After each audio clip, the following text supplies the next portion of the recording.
அண்மை செய்தி தாவிக்க எம்எல்ஏ பேர வழக்கில் இன்று திருவல்லிக்கேணி காவல் நிலையத்தில் செந்தில் பாலாஜி ஆஜராகாத நிலையில் முன்ஜாமீன் நிபந்தனையின்படி ஆஜராகாத செந்தில் பாலாஜி மீது காவல்துறை சட்டப்படி நடவடிக்கை எடுக்க முடிவு செய்துள்ளதாக தற்போது அண்மை செய்தி ஒன்று வெளியாகியிருக்கிறது.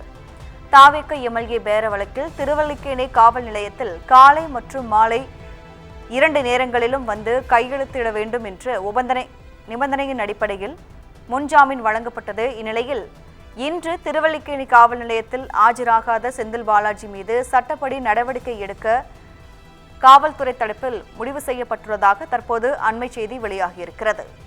உடல்நிலை சரியில்லாத காரணத்தால் தனியார் மருத்துவமனையில் அனுமதிக்கப்பட்டு செந்தில் பாலாஜி சிகிச்சை பெற்று வருவதாக முன்னதாக ஒரு அறிவிப்பு வெளியாகியிருந்தது. இந்நிலையில் இன்று திருவல்லிக்கேணி காவல் நிலையத்தில் ஆஜராகாத செந்தில் பாலாஜி குறித்து சட்டப்படி நடவடிக்கை எடுக்க காவல்துறை தரப்பில் முடிவெடுக்கப்பட்டுள்ளதாக அண்மை செய்தி வெளியாகியிருக்கிறது. விவரங்களை செய்தியாளர் சுப்பிரமணியன் வழங்க கேட்கலாம். சுப்பிரமணியன், விவரம் சொல்லலாம்.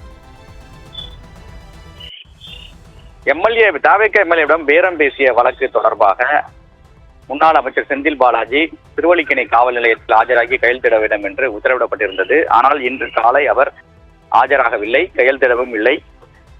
இதன் தொடர்ச்சியாக அடுத்த கட்ட சட்ட நடவடிக்கைகள் குறித்து போலீசார் ஆலோசித்து வருவதாக தெரிய வந்திருக்கிறது.